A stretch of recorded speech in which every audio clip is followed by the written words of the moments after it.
because they come from all over Europe here. We saw plenty of different flags before the race started. They've come over here from Poland. Of course, Hungary is a landlocked country, and they love their F1, and I think they're quite keen to speak to us as well.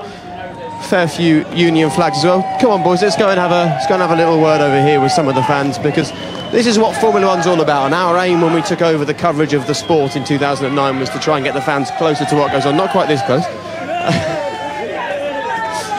All right. Hello there. Vanessa McGuigan. Hi, Vanessa McGuigan. Where are you from? London. Excellent. You come over all the way just for this race or for a holiday? For this race, met Eddie last night, got a photo, and DC, loving it. Just to confirm, you met Eddie and DC at 7:30 in the evening as they were on their way to bed, yes? Yes. They were just going out of the bar to their room. Remember, my dress is brighter than Eddie's shirt. I know. Well, that's something. And they'd left the bar having only drunk lemonades. We've got plenty of British fans. How many British F1 fans do you think have been here this weekend? Loads. How's the atmosphere been? It's really, really good. There's loads of people in the stands. It's really good fun. And what's the attraction of coming to the Hungarian Grand Prix? What's the attraction of coming to this race? It's just easy to get to. It's within Europe, and it's good fun. Great. This is what it's about, though, isn't it? Meeting these guys who give up their hard-earned cash and their hard-fought time to... Yeah, I always say if we're not doing it for the fans, let's race on a Wednesday afternoon behind closed doors, because this is the only reason we do it, really. We love to count them on the websites, the TV audience, in the fan clubs, and that's why it's so good to meet them. And Budapest, like Barcelona, makes a lot of sense to me. You've got a wonderful city with a lot of culture, 20 minutes down the road, and you get to see a Grand Prix too. Good place to come. You enjoy the race today, everybody? Yeah, excellent. You enjoy the BBC coverage? Yeah, we don't want it on Sky. We don't want it on Sky. Is what? We don't want it on Sky. What? Well, censorship at its extreme. But Jake, isn't that right? What we're seeing here is that this is so typical of what we've expected since, 86 or whenever it was, 26 years uninterrupted. It is fantastic. Hungary is just an amazingly warm place to come to. It's a wild with excitement in the centre of town. You come out here and you race, and the people here, because it's the biggest sporting event they have in each year, they actually embrace it. They didn't do that in Turkey, and I think that's why it's not on the calendar for next year. And actually, it was a pretty special race. You know, the new rules have helped Formula One this year, and they've helped someone like this because it hasn't been the most exciting track over the years. But today there was a lot to get excited about. Well, there have been some good Grand Prix here, because it's a tough racetrack, I have to tell you. And it's difficult to do 70 laps around here flat out and hit every braking point, every apex. And I think generally the drivers like this Grand Prix. There's not always been a lot of overtaking, but we certainly had plenty, didn't we, today? I mean, I can't begin. What impressed me about Vettel in the drivers in the unilateral press conference is he could remember every aspect of his race. Yeah. My head's spinning with so many things going on. Well, we heard DC, he admitted to us, which I'm sure he wouldn't have done years ago, he admitted it, he's cried halt. He was so exhausted on his first ever Grand Prix here. He couldn't believe how many twists and turns. His neck felt as if it was somewhere in the middle of his stomach. He was absolutely beat. And full marks for him admitting that to us, because actually it is probably one of the toughest races physically, Martin. And add to that 88 pit stops today for David and Martin to control as well. Now finally the security has arrived to take Eddie away from the circuit. They've been after him all weekend, but it's been good to come down here and meet with the fans. So thank you all very much. Good to meet you all. And well done, thank you for your continued support. And before we leave here, it's nice, I love sort of when you go around the circuits. When we went to Monaco this year, you can still see the damage on the Armco barriers where Rubens Barrichello crashed last year. I ran around the track last night, the tyre marks are still there from where Felipe Massa had his accident here in 2009. And if you look over there, you can see the very wall where Rubens Barrichello was squeezed like nothing else by Michael Schumacher when we raced here last time. That was a moment. It was, and I'm sure Schumacher was thinking about that today. He said, I had to spin my car so as not to hit the other driver. He knows he's taken so much flack for that. I think most of that rubber down there was from Rubens' front right. But hasn't he mellowed in some way? Because a year ago, for me, that was a frightener. No one liked it. He got a lot of stick. I thought rightly so too, because a fellow companion, fellow team racer, but also ex-team member. He joined and he spent several years with Rubens. That was unnecessary. I think he has mellowed in his years, and as a result we're beginning to like him even more again. Okay, well, there were plenty of pit stops today, plenty of overtakes. Just to show you one last thing very quickly, the difficult thing with overtakes in Formula 1 at the moment is the amount of rubber that the cars are shedding as they're racing. So take a look at all of this and you'll realise how brave the guys are when they head off line to perform overtakes. And we can see Mark Webber doing exactly that right now up against Felipe Massa, and that's right here on the start-finish straight. You can see the drying line. As soon as you get off that line, it's wetter. There's plenty of marbles, as Martin describes them, causes all sorts of problems for the car. But it was a kind of day of mixed fortunes for Mark Webber. He showed speed at times, but it just wasn't to be. He couldn't pick up another win at this famous old circuit. Let's find out how he's feeling. He's with Lee McKenzie. Mark, how do you sum up your race? Was it tyres and traffic today? Yeah, it was quite an enjoyable Grand Prix up until, when you make the wrong decision from the cockpit. Made the right one to go to the slicks when I did, which worked out well.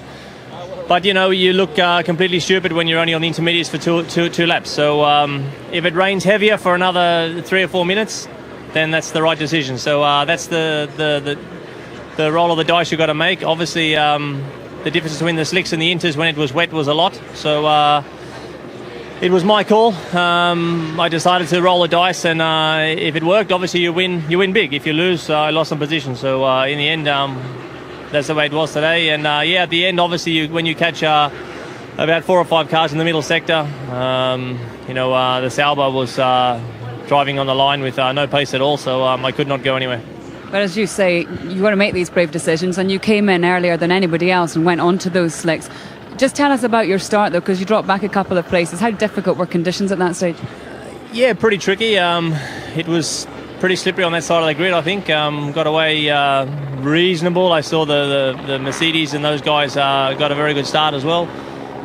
More better than me for sure. So, and that was the first part of the race. But you knew it was going to be some more decisions late in the race, which I got some right, some wrong. Bit of a difficult day for Mark Webber all round. I've seen one of the most happy-go-lucky and excitable Formula 1 fans of all. Eddie, perhaps you'd like to go and have a quick word? I think he looks a bit too formidable for me. He has more battens and more guns on him. Do you think I should go and speak to him? No, I don't think so. I don't think so. No, I think... thank you. No, it's a bit difficult. That's not the kind of answer we need. Thank you. We're trying to get along the pit lane here, but one of the problems is, of course, all the Arctic lorries are making their way up and down. So the plan for most of these teams is to try and get all this stuff back to the UK as quick as possible. So as soon as we can cross the pit lane, we'll do that. It's as dangerous here as when the race is on, isn't it? It is. These guys want to go on holiday, though, don't they? They've earned a holiday. We're going to make our way down to McLaren. I think one of the good things to do as we go down there is do a quick half-term report. We'll flip-flop on each of these teams. We'll start here with Virgin. Martin, you can take Virgin. What do you reckon? Half-time report. Well, they've given up on the digital-only race car, and I guess all of their focus is now on 2012, doing the best they can. Hispania giving, or HRT as they're now called, giving them more than a run for their money, and they've lost touch with Lotus. I suppose the big headline for HRT this weekend, Daniel Ricciardo ahead of Liuzzi. Good weekend for him. Liuzzi, he's been there a long time. So for me, what Ricciardo is doing is simply super. He's adding to his reputation. Whether he'll get a proper slot next year remains to be seen. Somehow I doubt it, because I think there's just too many good drivers already in positions ahead of him. So fingers crossed for him, but I think it's a tough call. OK, those two cars that you can see under wraps there and the guys working around are the Team Lotus cars. Now, they finished a whopping 1.7 seconds ahead of Virgin in qualifying yesterday. They've got the new power steering on. Something's gone right there, hasn't it, this weekend? Yeah, I mean, Kovalainen said they might have over-promised and slightly under-delivered, but they are knocking on the door of the midfield. Another second, I think, would have put them solidly in there into Q2. So I think for Lotus, sensible step forward, probably not as much as they hoped. Have a little look in the back of that lorry, because I tell you, these cars get better looked after than most of the people flying around to Formula 1 races. They've got these beautiful lorries, everything in Formula 1 perfectly pristine, and that belongs to Toro Rosso, Eddie. While Lotus had 2 retirements, Toro Rosso had 2 cars in the points. They'll be happy after we've today. Talked about it, and it was a good day for them. And you know what I'm impressed about? We all talked about one or other of them getting the push. I don't see that happening now. I think it's a sensible decision. Alguersuari has, for sure, picked up his game. He's had a really good run, and today was no exception. I see those two probably being retained. It depends really how Ricciardo is able to make the latter half of the season stick with HRT, and that would be the big question part. Okay, we've got the Sauber garage here. Kamui Kobayashi, Sergio Perez, Martin, both confirmed for 2012. Both enjoy not making too many pit stops. Maybe they do charge them for every set of tyres they use. How will they be feeling going into the summer break? It's very Sauber, isn't it? It's very middle of the road. They always have been. Yeah. They keep popping into the points. They've got two exciting young drivers, and I think they're ahead of Force India in the World Championship, just behind Renault. I think Sauber will be moderately satisfied with their first half of the season. Okay. I mean, remember, of course, they had both cars disqualified after the first race in Australia as well, didn't they, where they would have had another handful of points. Yep, you can compare these two directly, Eddie. Force India, the team that were once Jordan, and Williams. How would you say those two teams will look towards the second half of the year? What will they want to do next year? Well, they're losing Sam Michael. Could be role reversal there. Who's to say Sam Michael wouldn't wind back up at Force India, or what was Jordan, as you say? That would be a bit of a change around. That's not beyond the bounds of possibilities. Also, who's to say that Suttel won't wind up in Williams? That's a real possibility, because I see Hülkenberg and De Resta leading that team at Force India. I think their car has made a huge improvement, Martin, probably the best in the last number of races. And as far as I'm concerned, they may take the fight to Sauber for this position, because number 5 slot, that's what they're after. In case you're wondering, they don't take security very importantly here at the Hungarian Grand Prix. There aren't many police officers around, which is a shame. Let's just pop over here while we talk about Mercedes. It might be a good idea actually to have a look at the standings for the constructors if we can in a moment, just to get a good idea about where we are. Mercedes has said there's a fundamental design issue with the car in some ways, that they can't really make it an awful lot faster than it is. Will they be focusing fully on 2012 after we come back? I think they have to. We've got 8 races remaining. They don't have the downforce of the top 3. You could see that clearly last weekend at the Nürburgring. It was a really quick chicane, and Rosberg and Schumacher, their car was trying to get away from them, where the leading 3 teams were not, and there was a clear indication of levels of downforce. We know they've got the same engine as McLaren and Force India, so we know they've got a great engine, and I could see 2012 now very much being their focus, and there's enough skill in that team to make that a great big step as well. Okay, you can see Mercedes there with 80 points on the board. Then after that, it's very much Ferrari, McLaren and Red Bull kind of in a championship battle of their own. And Eddie, you've been in a few of those yourself. Can you see anybody overhauling Red Bull? I don't think so, but that shouldn't take away from the overall excitement. We've been dished up with yet another unbelievable race here, and I think gone are the days that people thought it was a bit like Michael Schumacher, inevitable, going out there winning and winning and winning. This is much more, it's different, it's more enjoyable for me, because there are a lot more drivers who can actually take the win, and Jenson has proved it here. We saw last week his teammate, and then before that Alonso at Silverstone. We have been dished up with some unbelievably brilliant races. Okay, and we found a rather nice spot here. You can see Jessica Jenson's girlfriend wearing the first hat. She didn't win the race today, in case you've only just woken up, pressed red and joined us. Jenson did, but I think she's deserved that hat, don't you? And you can see them wearing their rocket red t-shirts as Jenson Button arrives behind us. A big hug for his team. He's a happy boy, and there you go, the second hug belongs to Lewis Hamilton, and it's great to see these two getting on well, as they have done right from the start, Martin. Well, they've made contact a couple of times on the racetrack, and still they can. Their relationship has survived those rather tense moments, and they're very competitive. They're different characters in many ways, but the chemistry between them works. They're both former world champions. They're both world-class drivers. Jenson, though, he's twinkle toes on a day like today, isn't he? And it worked out yet again.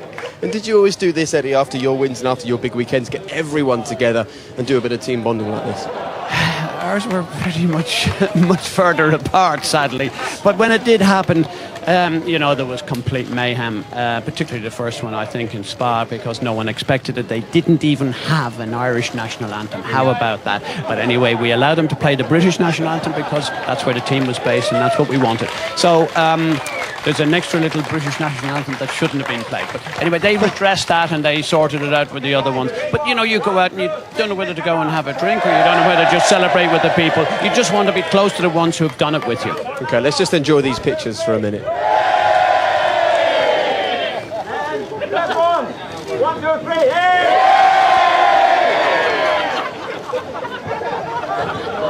Need another one?